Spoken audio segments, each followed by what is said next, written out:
Right ఇక బులెటిన్లో మరో బ్రేకింగ్ న్యూస్ చూస్తున్నాం. ఏపీ బ్యావరేజెస్ కార్పొరేషన్ మాజీ ఎండీ వాసుదేవరెడ్డి లీలలు తవ్వే కొద్దీ బయటపడుతున్నాయి. ఏపీలో కొత్త మద్యం బ్రాండ్ల డిస్ట్రిబ్యూషన్లో ఆయన పాత్ర ఉన్నట్లు తెలుస్తుంది. వాసుదేవరెడ్డి నివాసంలో సిఐడి సోదాలు కొనసాగుతున్నాయి. ఇక ఆయన ఆస్తులు, పెట్టుబడులపై అధికారులు ఆరా తీస్తున్నారు.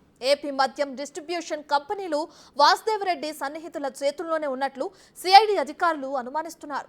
ఇప్పటికే ఆలయ ఇన్ఫ్రా నిర్మించిన రోలింగ్ మిడోస్ ప్రాజెక్టులో 25 కోట్ల పెట్టుబడులు పెట్టినట్లు సిఐడి అధికారులు గుర్తించినట్లు సమాచారం.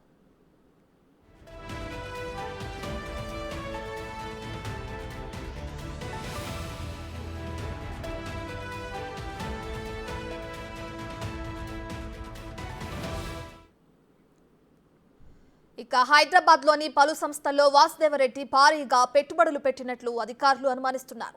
మరోవైపు బూమ్ బూమ్ బీ డిస్ట్రిబ్యూషన్ ఎవరు, హైదరాబాద్ ఎయిర్పోర్ట్లోని మినర్వా కాఫీ షాప్లోనూ ఆయనకు వాటాలున్నాయా అనే కోణంలో సిఐడి అధికారులు దర్యాప్తు చేస్తున్నారు.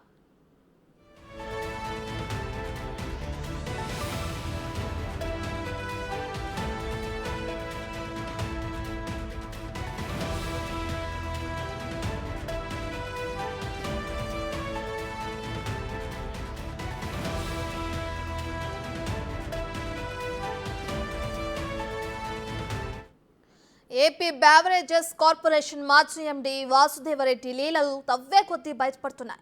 ఏపీలో కొత్త మద్యం బ్రాండ్ల డిస్ట్రిబ్యూషన్లో ఆయన పాత్ర ఉన్నట్లు తెలుస్తుంది. వాసుదేవరెడ్డి నివాసంలో సిఐడి సోదాలు కొనసాగుతున్నాయి. ఆయన ఆస్తులు, పెట్టుబడులపై అధికారులు ఆరా తీస్తున్నారు. ఏపీ మద్యం డిస్ట్రిబ్యూషన్ కంపెనీలు వాసుదేవరెడ్డి సన్నిహితుల చేతుల్లోనే ఉన్నట్లు సిఐడి అధికారులు అనుమానిస్తున్నారు. ఇప్పటికే ఆలయ ఇన్ఫ్రా నిర్మించిన రోలింగ్ మిడోస్ ప్రాజెక్టులో 25 కోట్ల పెట్టుబడులు పెట్టినట్లు సిఐడి అధికారులు గుర్తించినట్లు సమాచారం అందుతుంది.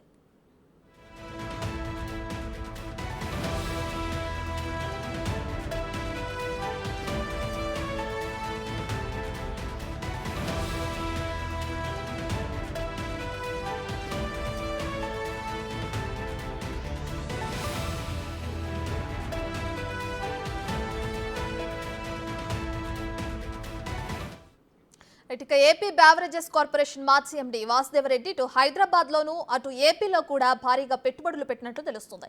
దీనికి సంబంధించి ఆయన ఇంట్లో ఇప్పటికే సిఐడి అధికారులు సోదాలు కొనసాగుతున్నాయి. దీనికి సంబంధించి మరింత సమాచారాన్ని మా ప్రతినిధి సురేష్ లైవ్లో అందిస్తారు. సురేష్, సిఐడి సోదాలు ఇప్పటివరకు ఎక్కడి వరకు వచ్చినాయి అండ్ ఆయన ఆస్తులు, పెట్టుబడులపై కూడా అధికారులు ఆరా తీస్తున్నట్లు తెలుస్తుంది. దీనికి సంబంధించిన డీటెయిల్స్ ఏంటి సురేష్?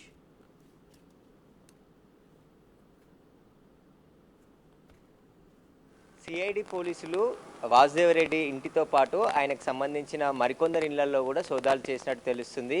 బెవరేజ్ కార్పొరేషన్ డైరెక్టర్గా పనిచేసినటువంటి వాసుదేవరెడ్డి అనేక అక్రమాలకు పాల్పడ్డట్టు అనుమానిస్తున్నారు సిఐడి అధికారులు.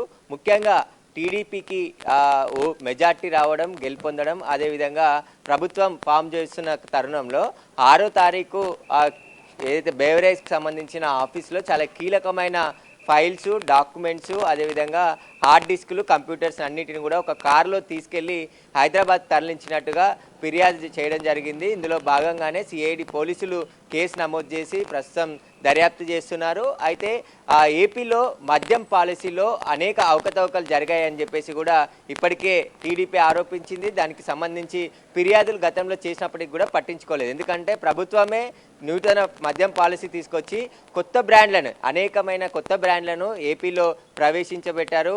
ఆ బ్రాండ్లను కూడా వైసీపీ నాయకులే తయారు చేశారు. వాసుదేవరెడ్డికి సంబంధించిన బంధువులు కొందరు ఇందులో పాల్గొన్నట్టు తెలుస్తుంది. వాళ్ళే ఈ కొత్త బ్రాండ్ ఏదైతే లిక్కర్ ఉందో దానికి సంబంధించి తయారు చేసి ప్రభుత్వం ద్వారా ఆ మద్యాన్ని అమ్మకాలు జరిపినట్టు గుర్తించారు. కాబట్టి పెద్ద ఎత్తున ప్రభుత్వ ఆదాయానికి గండి కొట్టి ఆ ఆదాయం అంతా వీళ్ళ జోబులోకి వచ్చే విధంగా తీసుకున్నారని చెప్పేసి కూడా ఆరోపణలు ఉన్నాయి. దీనికి సంబంధించి సిఐడి అన్ని కోణాల్లో దర్యాప్తు చేస్తుంది. వాసుదేవరెడ్డి భారీగా అక్రమాస్తులు సంపాదించాడు. ఆయన వేరే శాఖలో పనిచేస్తున్నప్పటికీ కూడా బెవరేజ్ కార్పొరేషన్ దానికి ఎండీగా, డైరెక్టర్గా తీసుకొచ్చి జగన్ ప్రభుత్వం ఆయనని నియమించడం జరిగింది. దీనికి సంబంధించి 4.5 సంవత్సరాలు ఆయన ఈ ఒకటే శాఖలో పనిచేయడం జరిగింది.